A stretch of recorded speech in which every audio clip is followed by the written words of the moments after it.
bonjour à toutes et à tous et bienvenue dans cette nouvelle vidéo 5 romans. Donc les vidéos 5 romans, ce sont les vidéos où je vous parle de mes 5 dernières lectures. Donc je propose qu'on commence tout de suite, mais avant ça, petite note, vous allez remarquer que ce décor est particulièrement triste. Je suis habillée en noir, le fond est gris et blanc, c'est déprimant. Je m'en excuse, je suis en plein déménagement, donc j'ai enlevé toutes mes décos. J'espère que mes prochaines vidéos se dérouleront dans un décor un peu plus joyeux. Je propose qu'on commence tout de suite, sans plus d'introduction. C'est parti. Alors, le premier roman que j'ai lu, Monsieur le curé fait sa crise, de Jean Mercier.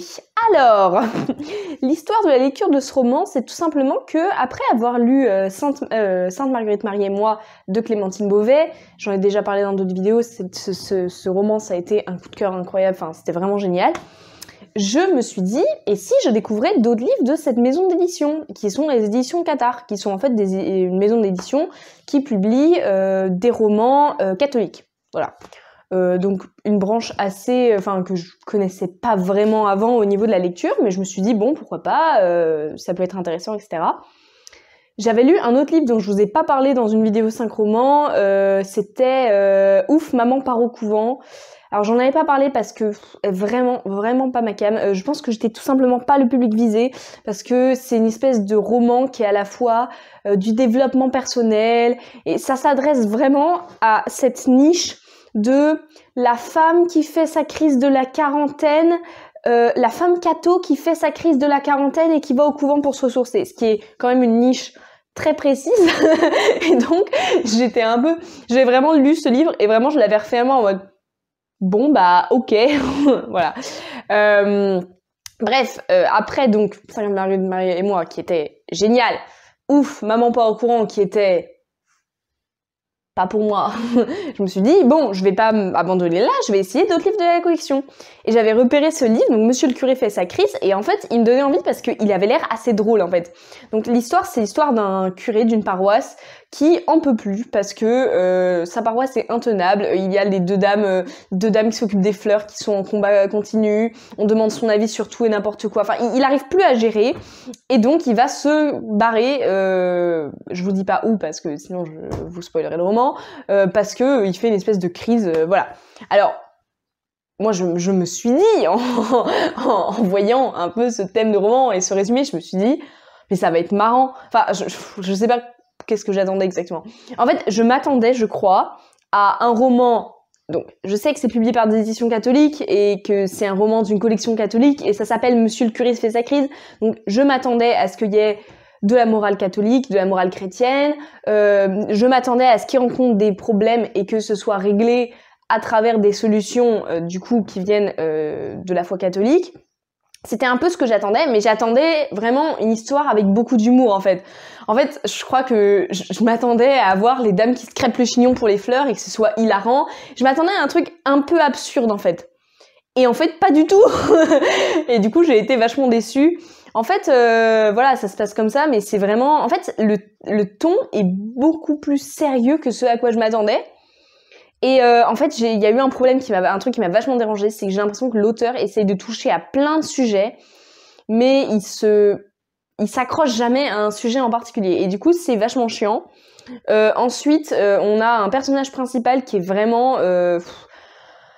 en lisant le résumé, je m'attendais soit à ce que ce soit un peu un personnage de jeune curé dynamique comme on a dans certaines paroisses, soit je m'attendais à ce que ce soit un peu le vieux curé un peu désabusé et tout. Et alors pas du tout, on a un homme d'une quarantaine d'années, je crois, et en fait... Bon déjà, on a un personnage principal qui est très traditionnaliste, et du coup qui porte, je pense, les idées de son auteur, mais du coup, j'ai trouvé ça un peu... En fait, il y a vraiment des moments où il y avait des morales que j'ai pas compris. À la fin, surtout, donc comme je disais, il y a différentes situations, différents problèmes, et à la fin, évidemment, chacun trouve une solution. Il y en a plein où j'ai pas du tout été satisfaite par la fin. Donc, par exemple, un des problèmes auxquels est confronté le curé, c'est qu'il reçoit des lettres de menaces il y a un gars qui a découvert, il y avait une espèce de vieux presbytère, de vieux bâtiment qui appartenait à l'église, qui a été racheté par un homme qui est musulman. Bon, voilà. Et il y a un mec là qui a décidé d'un coup, qui en fait une espèce de crise en mode c'est scandaleux, gna gna gna gna, alors que franchement tout le monde s'en fiche de ce bâtiment, etc. Et le curé essaye de gérer ça en disant mais on s'en fiche que cet homme achète ce bâtiment, donc plus personne n'en a rien à faire. Voilà. Et en fait, après, bon, bah, c'est très clair que le gars qui est contre le fait que cet homme ait acheté ce presbytère, ou je sais plus exactement ce que c'est, il est clairement motivé par des pensées, enfin, il y a un fond raciste très clair et très net sur la raison pour laquelle il veut pas que ce soit cet homme qui achète ce bâtiment, quoi. Bref. Comment est-ce que ça peut se résoudre? Alors, on peut imaginer soit que le gars reçoit une bonne leçon, soit que le personnage là comme ça, il reçoive une bonne leçon, ou alors qu'il comprenne son erreur, mais pour ça, il faut qu'il y ait un processus pour qu'il se rende compte de son erreur. Et en fait, juste à la fin, après les événements qui se passent, c'est que je vais pas vous dire pour pas vous spoiler, juste le gars arrive voir le curé, il fait « Je suis désolé, je me suis mal comporté, c'est vrai, j'étais un peu raciste. » Mais il n'a rien eu, il a eu aucun déclic, nous, en tout cas, on a assisté à aucune étape qui puisse permettre qu'il se soit rendu compte de ça et qu'il avance et qu'il progresse en tant que personne. Donc du coup, on a juste un mec qui était un connard et qui devient apparemment un mec gentil, mais... Et en fait, on s'en fout. En fait, ça aussi, c'est un truc... Moi, je m'en foutais de ce qui allait arriver les personnages, j'en avais rien à faire. À la fin, il arrive un truc assez grave au curé. Et vraiment, en fait, j'ai pas trouvé ce roman satisfaisant et j'ai trouvé qu'il apportait aucune réponse. Et même sur le côté, parce que on pourrait se dire, bon, ok, l'intrigue est un peu bâclée, l'intrigue est pas super, mais comme par exemple le livre de cette collection, Ouf, maman part au courant vent, la forme importe moins que le fond. Et le fond, c'est vraiment de transmettre certaines valeurs, de donner certaines idées de développement personnel, de prière, des machins bidules. Ok. Mais là, en fait, même pas. J'ai même pas l'impression qu'il y a eu des intérêts particuliers. Et puis le personnage principal, voilà, comme je disais, c'est un cateau assez tradi. J'ai eu du mal à m'attacher à lui, on va dire. Et puis en fait, j'avais vraiment l'impression que c'était très... J'avais l'impression que c'était très loin de ce que je vivais. Et j'ai juste pas accroché à ce roman. Et voilà, j'ai pas grand chose à en dire en fait. À part que, pour l'instant, franchement, les éditions Casa, à part Clémentine Beauvais, qui est votre seule autrice au catalogue qui est athée, j'ai lu aucun de vos romans qui m'a vraiment accroché. Alors, je vais continuer à essayer de lire des romans de cette maison d'édition parce que j'ai vraiment envie de découvrir de la littérature catho qui me plaise.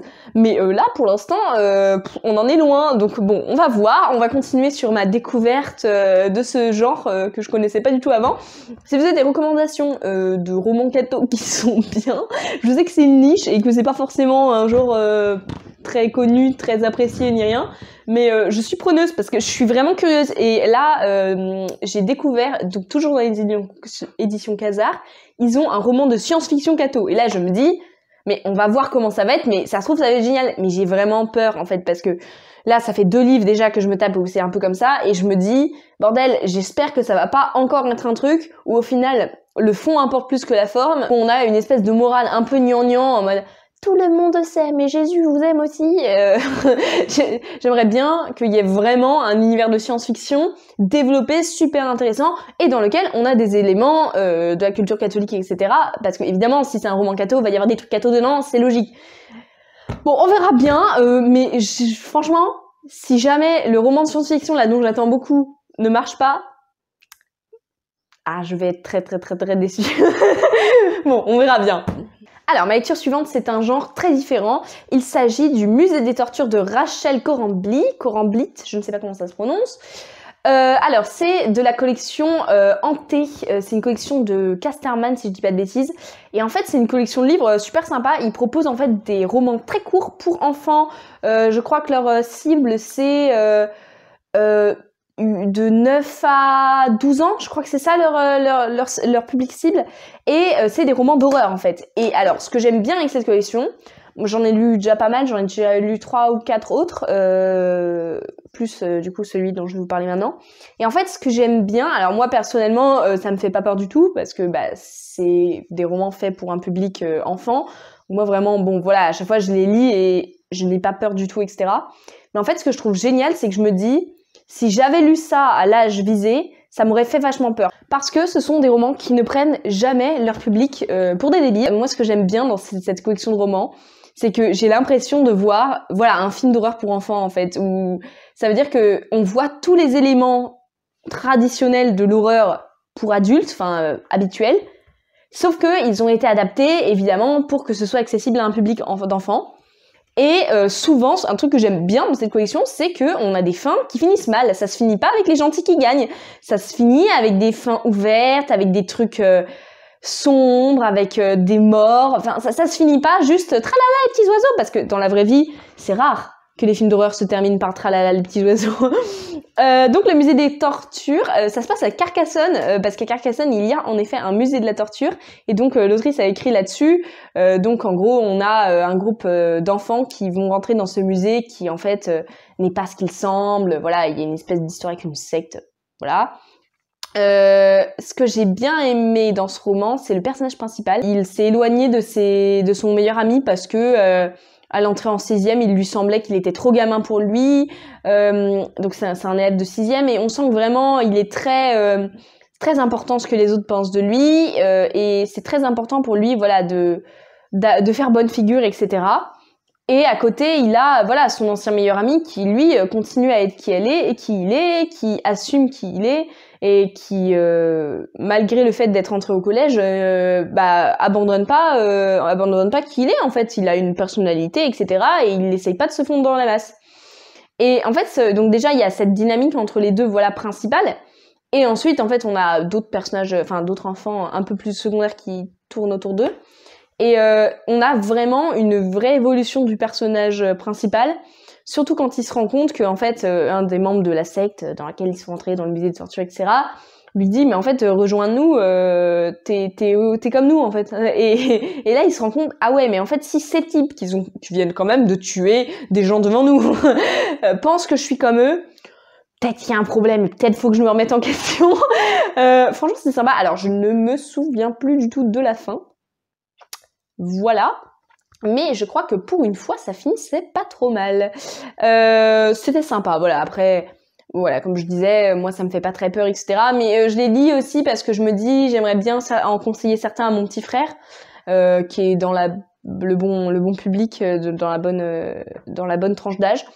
Donc je l'ai dit quand même, et puis j'aime bien aussi savoir un peu ce qui se fait en jeunesse, etc. Mais voilà, alors je vous préviens tout de suite, si vous avez dans mon âge, même si vous avez 15-16 ans, ça vous fera pas peur. Pour moi, le public parfait, c'est la fille de 10 ans qui a dévoré tous les chairs de poule. Ça peut être le genre de public, vous voyez ce que je veux dire. Donc voilà, j'ai pas grand chose de plus à en dire. Je propose qu'on passe au livre suivant. J'ai lu ensuite Here's to Us de Bickley Abertelli et Adam Silvera. Alors en fait c'est un tome 2. Le premier tome c'est What If It's Us. Ça a été traduit en français par Pourquoi pas nous. Donc moi j'avais lu le premier tome en français. Et là c'est le deuxième tome que je lu en anglais parce qu'il n'est pas encore sorti en français, mais ça m'étonnerait pas qu'il sorte en français aussi bientôt. Bon, on n'a aucune annonce officielle ou quoi, mais voilà, ça m'étonnerait pas qu'il sorte aussi en français. Donc en fait, on va suivre... donc ça se passe après Pourquoi pas nous, et on va suivre du coup les deux mêmes personnages principaux masculins, 3 ans plus tard, si je dis pas de bêtises. Ils ne sont plus ensemble, mais ils vont se retrouver. Maintenant, ils ont chacun un peu des histoires d'amour de leur côté. Et est-ce que l'univers essaierait pas de leur donner une deuxième chance? Voilà, ça c'est le plot. Grosse déception. Alors j'avais bien aimé le tome 1, mais sans plus... Enfin, comment dire, ça avait été le genre de livre, vraiment, lecture agréable, chouette, j'avais rien de mauvais à en dire, mais c'était pas non plus un coup de cœur, ça avait pas non plus été extraordinaire. Malgré tout, j'avais vraiment bien aimé le tome 1. Et donc, j'étais vraiment super contente de lire ce tome 2, et j'en attendais pas mal quand même. Et en fait, vraiment, le livre est trop long pour ce qu'il raconte. Ça veut dire que on aurait pu retirer 200 pages facilement et sans aucun problème. En fait, ce qui m'a particulièrement énervé, alors Ben et Arthur, les deux personnages principaux, déjà, j'ai trouvé que leurs points de vue étaient pas assez séparés. J'arrêtais pas de les confondre. Ça veut dire qu'à chaque fois, il y avait un chapitre, c'était Ben, et j'étais là, ah putain, Ben c'est lequel déjà? Je sais plus. Je devais à chaque fois aller sur le résumé pour voir, ah oui, Ben c'est celui qui écrit un roman, Arthur c'est celui qui fait du théâtre à Broadway. Ok, c'est bon. Donc voilà, déjà. Et ensuite, alors surtout Arthur. Oh là là là là là là là là, mais il m'a insupporté. Il était chiant, chiant, chiant du début à la fin. Alors déjà, j'en ai marre des tropes où les deux sont clairement amoureux l'un de l'autre, mais ils le voient pas, ou ils nient les faits, ils sont là, non, ni. Genre Arthur qui est en mode, oh non, je pense à mon ex, mais c'est pas du tout parce qu'il m'attire, on est juste amis. Mais tu vas te taire, oui, n'importe quoi, évidemment que tu l'aimes. Tu fais partie d'un roman, d'une romance, évidemment, que vous allez finir ensemble à la fin. Non, mais plus sérieusement, il y avait vraiment des moments où il était con comme une brique, et où t'étais là, mais au bout d'un moment, c'est clair qu'il t'aime. Arthur, il passe son temps à chouiner aussi, genre, mon petit ami, mon ex, mon travail, il est difficile. Oh, mais allez, mec, prends ta vie en main et fais quelque chose, là, t'es vraiment chiant. Du drama, pour rien, ça aurait pu, non mais, voilà, ils auraient communiqué 5 minutes, il serait, genre, chacun des personnages se serait posé chez lui, sur son canapé, aurait réfléchi au sens de sa vie et se serait dit, quels sont mes sentiments exactement? Ils auraient très vite compris qu'ils étaient faits pour se mettre ensemble, on aurait gagné un temps fou. Bref, j'ai vraiment pas accroché vraiment à ce moment. Si, ce que j'ai bien aimé, c'est l'histoire avec Dylan et Samantha. Donc Dylan et Samantha, on les voit aussi dans le pré-tome. C'est des personnages de fond, en fait, c'est le meilleur ami de Ben. Dylan, c'est le meilleur ami de Ben et Samantha, c'est sa petite copine. Et en fait, il y a un peu un secret autour de Dylan et j'ai trouvé que c'était une histoire vraiment mignonne quand on découvre ce que c'est. Voilà, c'était pas... En fait, je l'ai trouvé juste long, en fait. Et genre, c'était sympa et tout. Mais vraiment, à la fin, j'en pouvais plus. J'étais là, mais que ça se finisse, ce roman qui est interminable. Et en fait, il se passe pas grand-chose. C'est ça le problème, c'est que ils se voient. Oh là là, il y a peut-être encore des sentiments entre nous. Ils se quittent. Ils voient leurs petits amis de chacun de leur côté respectif. Ben a du mal à écrire son roman. Arthur est chiant. Voilà. Non, bon bref, c'était vraiment pas ma cam. Je suis quand même contente de l'avoir lu, mais bon, en espérant qu'il y aura pas de tome 3. Je pense pas, vu la fin, il y aura pas de tome 3. Alors ensuite, j'ai lu Anne de Redmond de Lucie Maud Montgomery. Donc la série Anne, c'est une série que j'adore. Donc c'est un classique canadien du 19e siècle, si je dis pas de conneries. Et en fait, il y a une réédition avec une nouvelle traduction de Monsieur Toussaint Louverture. D'ailleurs, je trouve ça super, vraiment intéressant de voir à quel point cette série est un classique international. Et je n'en avais jamais entendu parler avant la série sur Netflix Anne with an E et la réédition de Monsieur Toussaint Louverture, je n'en avais jamais entendu parler. Alors que par exemple, je sais qu'en Allemagne, c'est une série qui marche super bien encore. Donc c'est le 3e tome et Anne est partie à Redmond pour aller à l'université. J'ai beaucoup moins aimé ce tome que les 2 précédents. Alors j'avais adoré le tome 1 qui était génial. Le 2, je l'avais beaucoup aimé aussi. Mais là, le 3, j'avoue qu'il m'a un peu déçue. Déjà, je trouve que Anne est devenue beaucoup plus raisonnable. Ce qui est une bonne chose parce que c'est un personnage tellement extravagant que c'est bien que à l'âge adulte, c'est normal aussi qu'elle se canalise un peu. Mais malgré tout, j'ai trouvé que on perdait un petit peu cette flamme, cette étincelle qui faisait de Anne, et ça, j'ai trouvé ça vraiment dommage. J'aurais bien aimé retrouver un peu plus de Anne dans Anne. On a des nouveaux personnages qui sont super chouettes. J'adore l'endroit où elles habitent, la maison où elles habitent, etc. C'est super cool. Anne m'a quand même pas mal agacée. C'est très clair que Gilbert est amoureuse d'elle et elle refuse de le voir. C'est même pas qu'elle le voit pas, c'est qu'elle refuse que quelque chose puisse se passer parce qu'elle a trop peur de perdre son amitié en fait. Mais heureusement, bon bref, c'est un peu... Donc ça, c'est un peu agaçant parce que franchement, il y a des moments... Mais en même temps, c'est agaçant, mais je crois que c'est volontairement agaçant parce que t'as tous les autres personnages qui sont là. Mais Anne, qu'est-ce que tu fais? Tu es faite pour être avec Gilbert, tu l'aimes, il t'aime, qu'est-ce que tu fais? Et en fait, tout le monde est exaspéré par son attitude. Et ça, je trouvais ça bien, en fait, que tout le monde soit exaspéré par son attitude. Voilà, en fait, c'est que Anne aussi découvre que... elle qui s'était fait des grandes idées romantiques de l'amour, etc., elle se rend compte que les choses sont pas comme dans les contes de fées, et elle va la prendre aussi un peu à ses dépens. Voilà, donc franchement un tome très sympa, j'ai toujours hâte de la suite, j'aime toujours cette série, etc. Mais voilà, par rapport aux deux autres, une petite déception. Et enfin, le dernier livre que j'ai lu, en date, hein, là je n'ai pas d'autres romans après, pour l'instant, c'est The Love Hypothesis de Ali Hazelwood. Alors, c'est un roman, si vous êtes un peu sur Booktube, Bookstagram, Booktok, vous l'avez vu passer, c'est sûr à 100%. Donc c'est un roman qui fait beaucoup de bruit, voilà, surtout au niveau des gens qui lisent de la romance. Dans ce roman, on suit Olive, qui est une étudiante en thèse qui travaille sur des nouveaux moyens de détection du cancer du pancréas, si je dis pas de bêtises. Et en fait, sa meilleure amie va tomber follement amoureuse d'un de ses ex. Sauf que sa meilleure amie ne veut pas sortir avec ce garçon parce que justement c'est un ex d'Olive. Et Olive, en fait, aimerait bien que sa meilleure amie sorte avec ce garçon parce qu'ils sont clairement faits pour l'un pour l'autre, ils s'aiment et tout, et elle a pas de sentiment particulier pour ce gars. Et donc, en fait, pour prouver à sa meilleure amie qu'elle est bien passée à autre chose et que c'est bon, elle a les feux verts, elle va, à travers différentes situations rocambolesques, se retrouver à faire semblant d'être en couple avec le docteur Adam Carlsen, qui est un docteur de l'université. Il est plus âgé qu'elle, il a genre 9 ans de plus qu'elle. Mais c'est pas une relation professeur-élève, hein, parce que lui, il est pas sa professeure, il n'y a pas de relation de... Ouais, bon, bref, voilà, c'est pas bizarre. Et donc, elle va se retrouver à avoir une fausse relation avec lui. Et voilà, après, la romance, donc voilà, ça c'est le plot. Bon... Je comprends pourquoi autant de gens ont aimé cette romance, parce que c'est une romance efficace, la romance, la relation entre les deux est super, ça marche du tonnerre. Le personnage principal masculin, Adam, il est vraiment chouette, il est vraiment très très chouette. C'est un personnage bien construit, qui a ses doutes, qui a ses fêlures, qui a beaucoup de points négatifs, mais qu'on apprend à connaître et qui a aussi vraiment plein de points positifs. C'est vraiment un personnage nuancé en fait. Mais de manière générale, une des bonnes choses dans ce roman, c'est que les personnages sont nuancés. Voilà, c'est un vrai page turner, c'est-à-dire que on lit, on le lâche plus, on lit tout à la suite et jusqu'à ce qu'on ait fini. Voilà, donc ça c'est pour les points positifs. Après les points négatifs, Olive m'a insupporté. Mais je crois que déjà j'ai un problème avec les héroïnes de romance parce que c'est rare que je les apprécie. Mais je crois que j'ai un gros problème avec les héroïnes de romance qui s'appellent Olive. C'est très précis.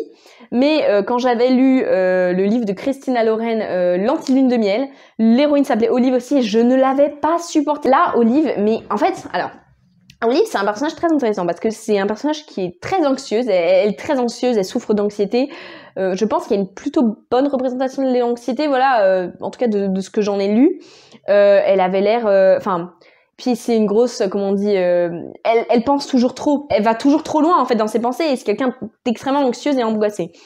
Elle a aussi très peu confiance en elle. Elle est sûre qu'elle vaut rien. Elle se pense incapable de recevoir de l'amour, etc.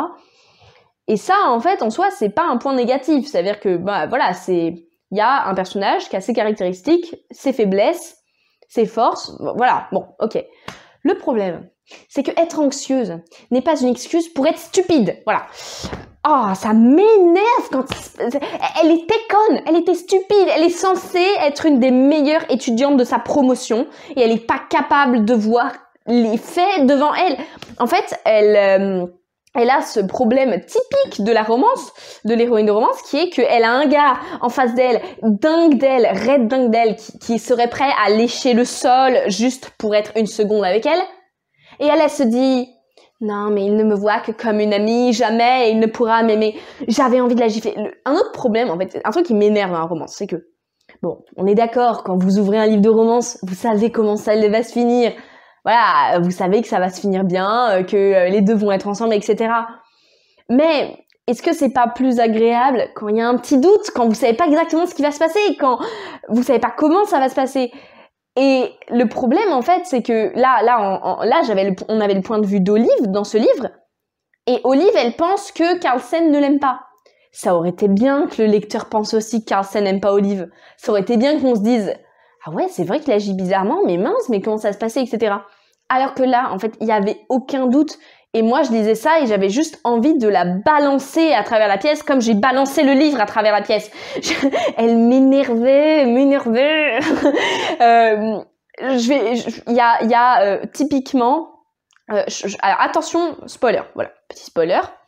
Bon, il y a le meilleur ami de Carlsen, donc le meilleur ami de Adam, le love interest, qui dit à Olive « Oh Olive, je suis tellement contente que toi et Adam, vous soyez ensemble. » Sachant que tout le monde pense qu'ils sont ensemble vu qu'ils sont dans une situation de fake dating.